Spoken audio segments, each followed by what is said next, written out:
So this God revealed himself repeatedly as a God that could not be defined by man-made idols made out of stone and rocks and gold. He was not only in dominion over small aspects of our lives, but in this name, Elyon, he declares himself the Most High God over all of the other deities created by humanity, and over every aspect of our lives that we choose to submit to him. If you look at them, you can actually see where those smaller, lesser, compartmentalized, man-made deities point to the one true God, the great I Am, the Most High God. This Most High actually breaks down the compartmentalization we try to build around him and says he wants to be preeminent in every area of our lives. There is not one part of our being that he does not care for. There is not one part of who you are today that he doesn't want you to share with him. Every other name he uses to reveal himself is actually encapsulated in this one name, the Most High. Welcome to the I Will Be Your Church podcast virtual sanctuary. Be strengthened today with the truth of God's love so that you can say to your families, your friends, your co-workers, and your social media worlds, I will be your church. Your host for today's episode is Joanna Church. This week, we are looking at just a few of the names of God. And if you are listening to today's episode and you didn't have a chance yet to listen to Sunday's episode 18, What's in a Name, I would encourage you to do so that you can understand why we are taking a closer look at some of the names of God that he has used to reveal himself to humanity. Quick recap, God uses the revelations of his names to humanity to reveal his character and to reveal to humans how he relates to us and how we can relate to and understand him. As a way to honor the original names of God this week, I will be using the closest pronunciation of the name of Jesus that I can find, as he would have been called in his own language. I am sure there may be some scholars who might say I am butchering it, but my heart is to honor. And so that name for Jesus would be Yeshua. For more information on the revelations and meanings of the many names of God, any of the major Bible websites have free studies such as Bible Gateway or the Bible app. Today, I am so excited to share two names of God that are my favorite when I am meditating on him and relating to him. And that is Ehyeh Asher Ehyeh, which is translated, I am who I am, or I am that I am, or I will be who I will be. There's some breadth to that, but we're going to go with I am who I am, or just the I am. And the next is Elyon, which means Most High God or God Most High.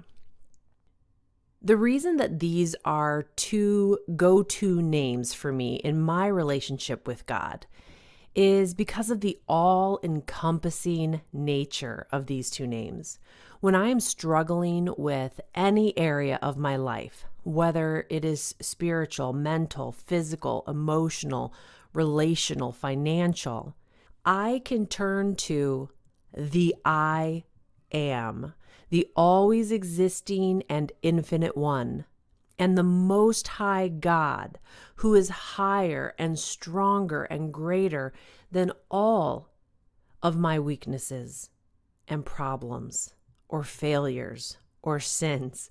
He's bigger and stronger than it all. So let's dig in just a little to these two names so that I can maybe help you catch just a glimpse into the vastness of the Lord and his overwhelming presence in the life of those who choose to engage with him.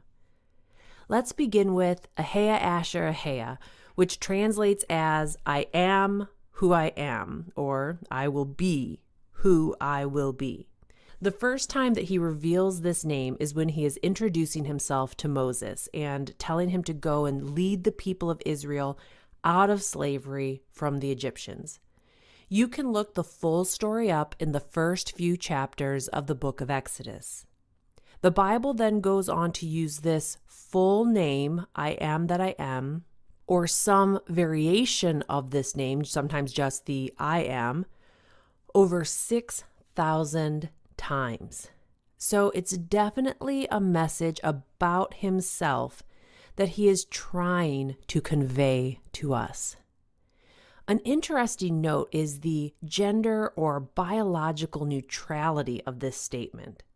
In this week's episodes, Ben will be talking about the name of Abba, Father, Daddy, Father, that God uses to reveal himself, which is obviously a masculine name, and he uses that name Father, Abba, in a way that helps us to understand him on a relational level that we will understand using the family structure that is common to us. But when you look at this revelation at the beginning, it goes beyond any human masculine or feminine designation. God is who God is. Another way to say it is God is that God is, or God is what God is. Using he is really for simplicity's sake. I don't believe we have a human pronoun yet created that captures all of the aspects of God. So he is the self-sufficient, self-sustaining God who was, who is, and who will be. Now, for those of you who have been following the podcast, you know that from time to time, I like to sprinkle in some science to show not just the validity of a belief in God while supporting scientific reasoning, but also to support the existence of God at all. And as I have mentioned in the past, the first law of thermodynamics, also known as the law of conservation of energy, states that energy cannot be created or destroyed in an isolated system. So when God reveals himself as, I am who I am, he is revealing himself as an isolated system who cannot be created or destroyed. Or in softer terminology, he is an entity who is self-contained within himself. Therefore, he has always existed and will always exist. Wow. Okay, so let's just stop and meditate on that for a second. He has always existed and will always exist because he is an energy that is self-contained within himself. Our very own scientific discovery leads us to a rational explanation of a being who is omni-existent or all-existent. Wow. Okay. Now let's see how Yeshua brings the name I am into his revelation of who he is to us. So remember, I'm using the Yeshua name, Jesus. So Yeshua. Let's see how he brings that name, I am, into who he is. In John 8, the Jewish people started challenging Yeshua's authority to be healing sick people, casting out demons, and most importantly, proclaiming the forgiveness of people's sins. The religious leaders of the time would often try to catch Yeshua in heresy, in a lie, or blaspheming so they could be rid of him, so that they could discredit him in front of the people who were following them.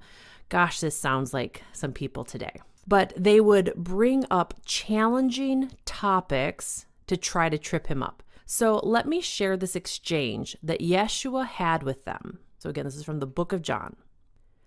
The Jewish religious leaders answered him, saying, "Aren't we right in saying that you are a Samaritan and a demon-possessed person?" "I am not possessed by a demon," said Yeshua, "but I honor my Father, and you dishonor me. I am not seeking glory for myself, but there is one, God, who seeks it, and he is the judge. Very truly, I tell you, whoever obeys my word will never see death." At this they exclaimed, "Now we know that you are demon-possessed. Abraham died, and so did the prophets. Yet you say that whoever obeys your words will never taste death? Are you greater than our father Abraham? He died, and so did the prophets.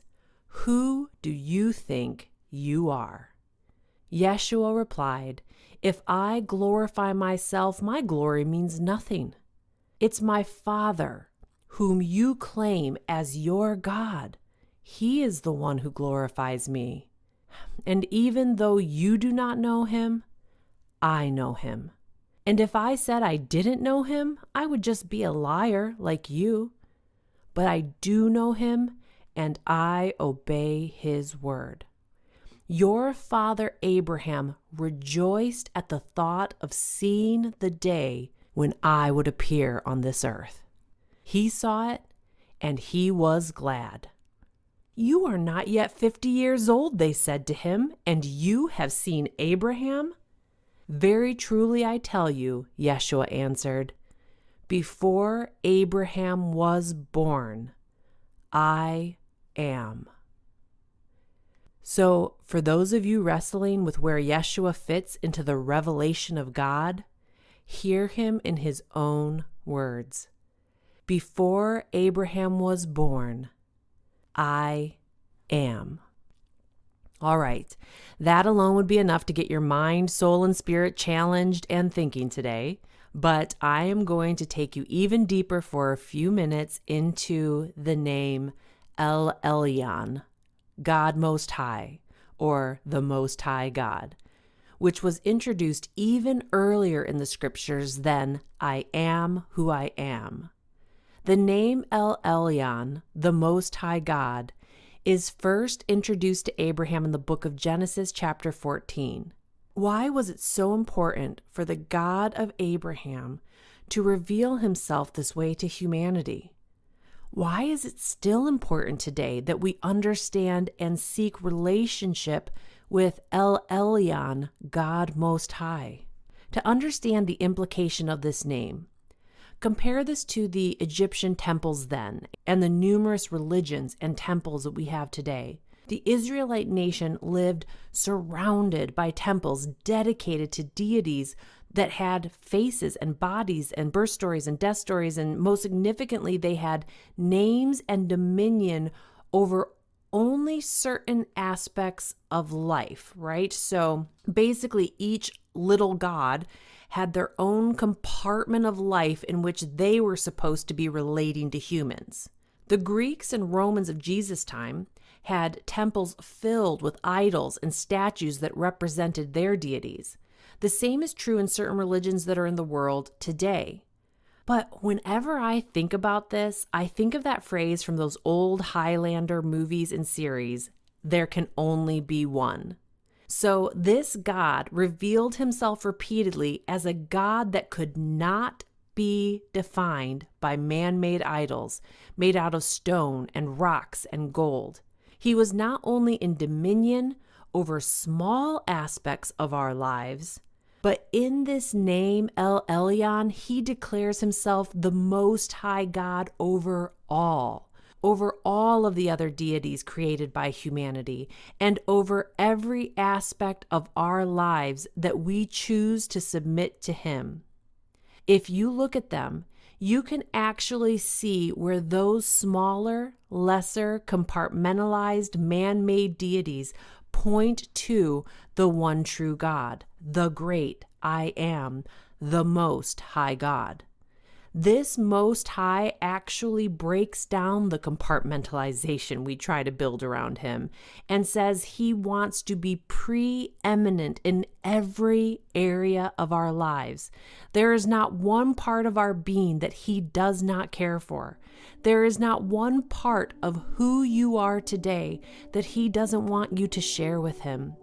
Every other name he uses to reveal himself is actually encapsulated in this one name, the Most High. When he calls himself Jehovah Jireh, the Lord provides, then you can look at him as God Most High over the provision you need in your life. He is greater and higher than your lack. Call on him today as the Most High God of provision. When he calls himself Jehovah Rapha, God your healer, then you can look at him as God Most High over your health. Call on him today as the Most High God of healing. When he calls himself Emmanuel, God with us, then you can look at him as the God who is with you, who never leaves you, never abandons you, is with you in the lowest moments as well as the highest moments. And you can call on him today as the Most High God who is with you even now in the middle of whatever circumstance you find yourself in today. Whoever is listening today, the Lord is wanting to reveal himself to you first as the I Am. He is, he exists, and he exists exactly as he has revealed himself to exist. And this being who exists in a way that blows our minds and yet is revealed by our own scientific study is saying to us that he is the Most High God, greater than any man-made idol or temple or humanistic belief system, and greater than anything we may be facing in our lives today. Call on the great I Am, the Most High God. Call on him today and ask him to reveal himself to you. And then as you go about your day, wrestle with and meditate on what it means that Yeshua said of himself, I am. Today we pray that you would know and understand the names and character of God, that you would know the peace, the healing, the provision, the righteousness, and the salvation that his names reveal to you, and that you would walk in those truths and share them with others. Go with God into your day. If you feel blessed by the I Will Be Your Church podcast, please subscribe so you never miss a day, and then share it with your friends. Check out our website, iwillbeyourchurch.com, to learn more about us, check out Ben's blog, connect with us on social media, and become part of this church family movement.